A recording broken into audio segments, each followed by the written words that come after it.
2003년 겨울이었다. 엄마의 목소리는 추운 그날보다 더 차가웠다. 수민아, 신천지로 와서 말씀 들어야 살아. 지금 학교 공부가 중요한 게 아니야.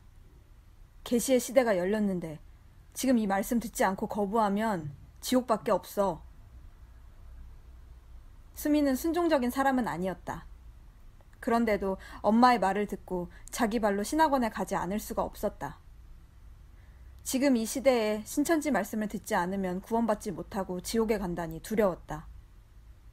엄마는 이미 신천지를 만난 것을 하나님의 뜻이라고 강하게 믿고 있었다. 빈틈이 보이지 않았다. 엄마와 달리 수민은 신천지에 빨리 적응하지 못했다. 1년이 지나도 2년이 지나도 달라지지 않았다. 엄마에 이어 아빠도 빠졌다. 여동생도 마찬가지였다. 온 가족이 신천지에 매료됐지만 수민은 신천지 말씀이 믿어지지 않았다. 그게 괴로워 도피 생활도 했다. 습관은 무서웠다.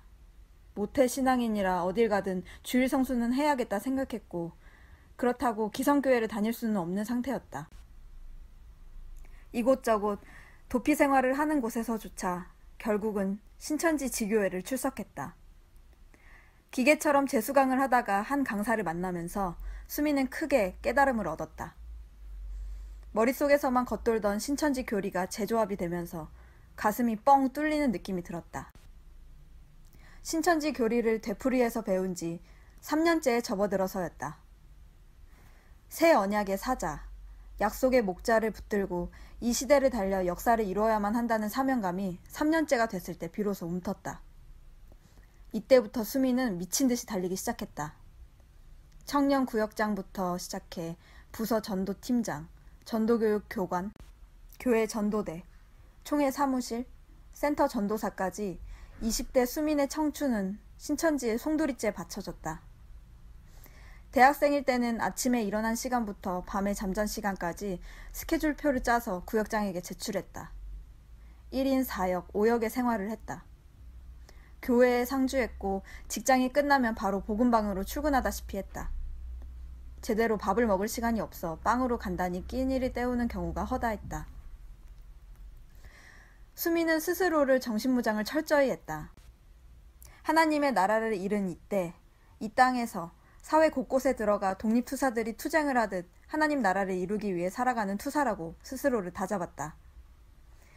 수민은 강사들이 전하는 너희도 독립투사들처럼 그렇게 살아라. 밥을 못 먹고 풀뿌리만 먹더라도 말씀 전하라. 선생님도 청도로 낙향하셨다가 과천으로 올라오셨을 때 돈이 없었다.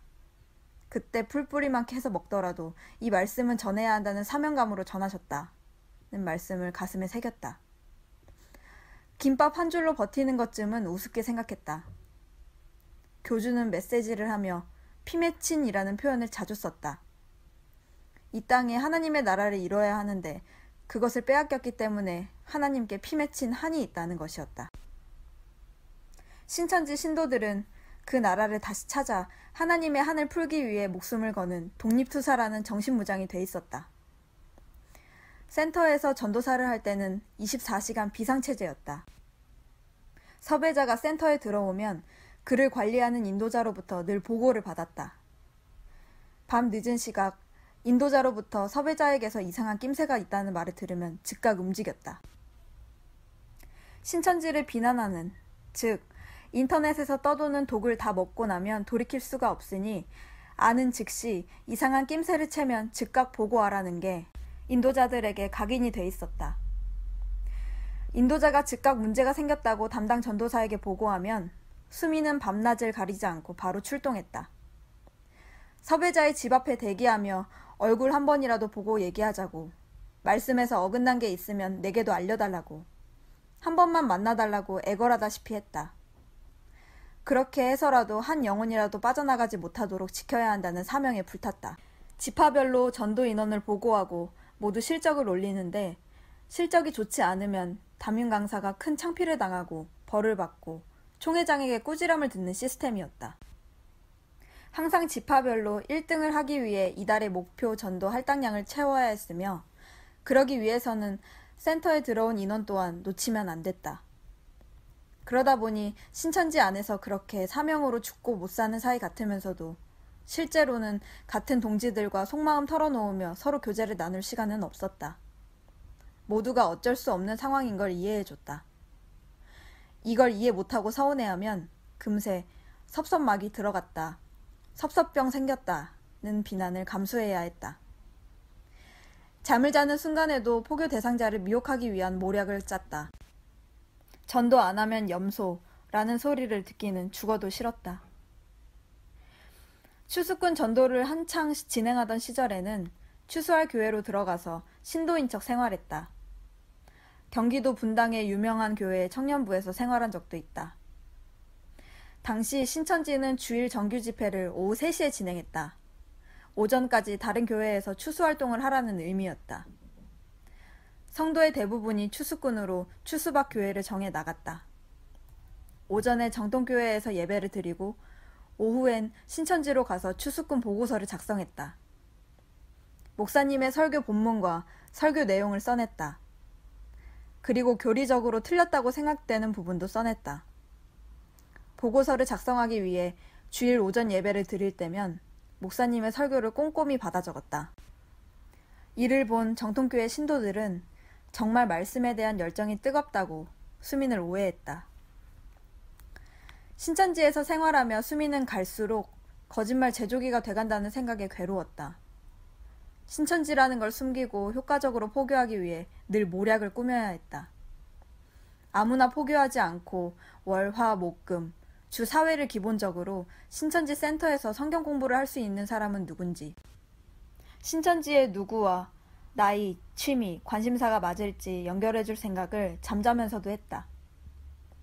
밖으로는 모략을 위해 거짓말을 지어냈고 내부적으로는 진리의 성읍이라는 말이 무색한 실태도 목도했다. 신천지에 올인한 사람은 안다. 집은 거의 잠만 자는 공간이다. 대부분의 시간을 센터나 신천지 교회에서 보낸다.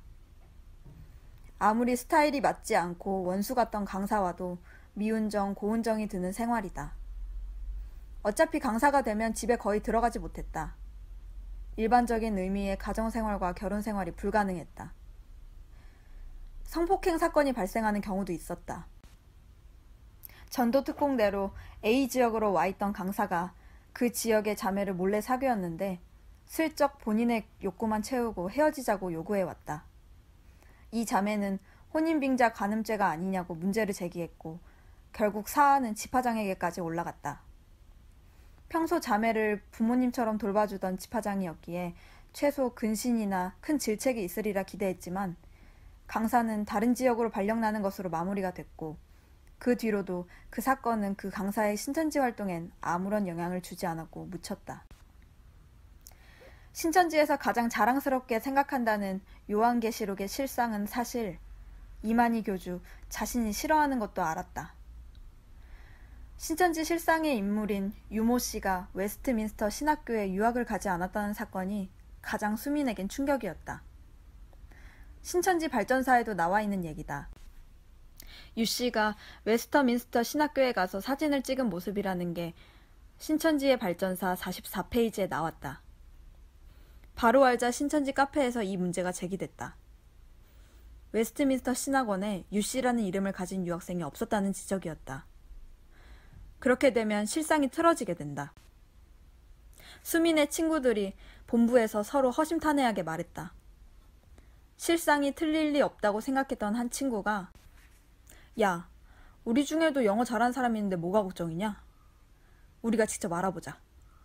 라고 말했고 직접 웨스터민스터 신학원에 알아보자 개인정보를 제3자에게 제공할 수 없다며 학교 측은 쉽게 알려주려 하지 않았다. 그래도 알아야 할 사정이 있다며 설득을 거듭한 결과 듣게 된 학교 측의 대답은 경악을 금치 못할 충격이었다. 해당 연도에는 한국 유학생 자체가 한 명도 없다는 대답이었다. 실상의 하나하나가 이상하게 어그러지는 순간이었다. 신천지 내부의 박모 씨 사건도 유명했다. 박모 씨는 실상을 캐고 다녔다. 이유는 실상의 허상을 깨고 싶어서가 아니었다. 진실로 믿었고 그것을 확인하기 위해 백만봉, 김창도 등 신천지의 실상의 원년에 나오는 이름 있는 사람들을 찾아다녔다. 그런데 그 소문이 이만희 교주에게까지 들어갔다고 한다. 박 씨는 교주 앞으로 불려갔다. 이만희 교주의 노한 음성이 들렸다. 네가 실상을 캐고 다닌다며? 박 씨는 바들바들 떨며 말했다. 선생님께서 보혜사라는 걸 믿고 싶어서입니다. 제 목숨을 걸고 질문 한 가지 드리겠습니다. 선생님께서는 보혜사가 맞으십니까? 선생님께서 맞다고 하시면 무조건 믿겠습니다. 이 교주는 격노하며 말했다. 나 보혜사 아니야. 여기서 나가! 수미는 우연히 이와 같은 소문을 전해들었다. 속으로 이상하게 생각했다. 어제까지 신천지에서 충성하던 사람들을 하루아침에 왜 내치나? 신현욱 교육장도 하루아침에 신뱀으로 만들고. 탈퇴한 지금 수미는 모든 게 이해된다. 이만희 교주가 그토록 자신이 보고 듣고 증거한다는 실상은 사기였던 것이다. 신도들에게 사기쳐서 속인 게 들통날까봐 꼬리가 밟힌 듯하면 바로 꼬리를 잘랐던 것이다. 신천지 실상을 드라마로 만든 게 있었다. 계시록 13장의 666 사건. 즉, 7머리 10뿔이 장막 성전에서 안수를 받을 때 이만희 교주 역을 맡은 배우가 지금 당신들은 배도를 하고 있습니다. 저들은 멸망자들입니다, 여러분! 이라고 소리치는 장면이 나온다. 소위 이긴 자가 이기는 장면이다. 수미는 드라마를 보다가 혼자 빵 터졌다. 왜냐? 그 장면은 실제 이만희 교주의 모습과는 상당한 괴리감이 있었기 때문이다. 곁에서 겪어본 사람은 안다. 이만희 교주는 누군가를 위해 그 어떤 행동이라도 할 만한 용기 있는 사람이 아니라는 걸. 수미는 이만희 교주가 진리를 위해서 목숨을 걸고 앞으로 나서서 자신만만하게 외칠 사람이 아니라는 걸 알고 있었다. 그럼에도 저걸 보고라도 사람들이 하나님께 돌아온다면 감사하다는 마음으로 그 유치한 드라마에 대해 문제 제기를 하진 않았다.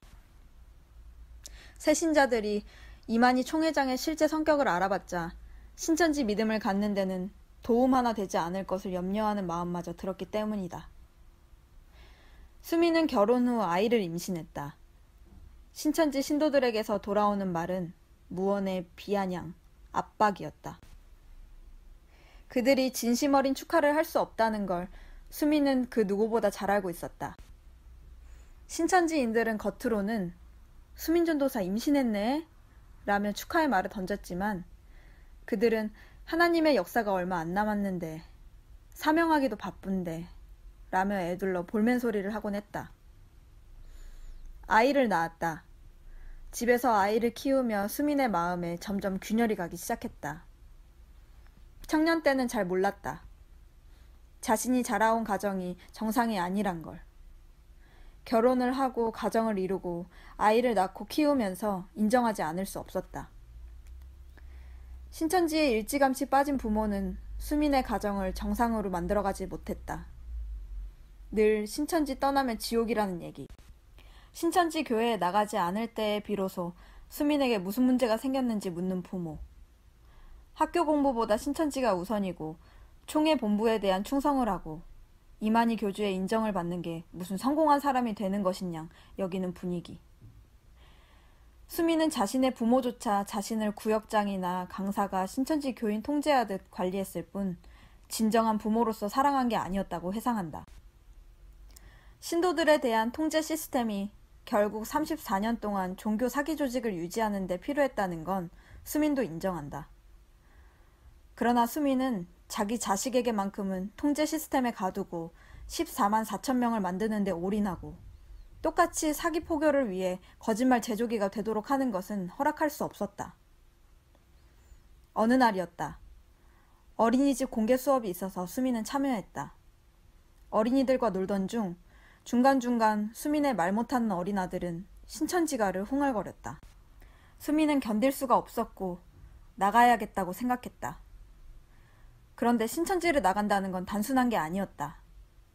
죽는 날까지 부모님을 다시 볼 수도 없다는 의미다. 남편을 설득하는 것도 큰 문제였다. 남편에게 신천지 탈퇴를 권유하면 선악과를 따먹고 아담에게 권한 하와와 같은 입장이 되는 것이란 생각도 들었다. 남편에게 말을 도저히 할 수가 없다고 생각했던 어느 날, 수미는 용기를 내서 마음을 털어놓았다. 당신이 신천지를 떠나는 순간 이혼하겠다는 말이 돌아올 줄 알았다. 의외로 남편은 내가 당신 대신 신천지 교회 출석 인증카드를 찍고 올 테니 좀 쉬어. 라고 자연스레 말했다. 수미는 너무 고마운 한편 신천지를 나가면 어떻게 살까 하는 공포에 벌벌 떨었다. 몇 년을 고민 끝에 어느 겨울날 밤 살려달라고 이단 상담소에 눈물을 흘리며 전화를 걸어 호소했다. 한국기독교 이단 상담소 구리상담소장 신현욱 목사를 만날 때는 상담소가 아닌 공개된 장소에서 남편과 함께 만나겠다고 했다. 신 목사를 만나던 바로 그날 수민과 남편은 신천지 탈퇴를 결심한다. 신천지 실상이 사기라는 것도 그렇지만 신 목사가 신천지를 탈퇴한 가장 큰 이유 중 하나인 이만희 교주의 여성 문제를 듣고 수민은 교주에 대한 모든 환상이 깨지는 걸 느꼈다. 수민은 신천지를 탈퇴하고 한 해, 두 해 정통교회에 적응해 나가고 있다. 가장 은혜가 되는 말씀은 구원론이다. 그것도 중고등학생을 대상으로 하는 아주 기초적인 은혜의 복음이 전해질 때 그녀는 혼자 눈물 짓는 경우가 많았다. 예배에 참여하는 사람들은 다 아는 얘기라는 모습을 보인다. 수미는 그런데 그게 아니었다.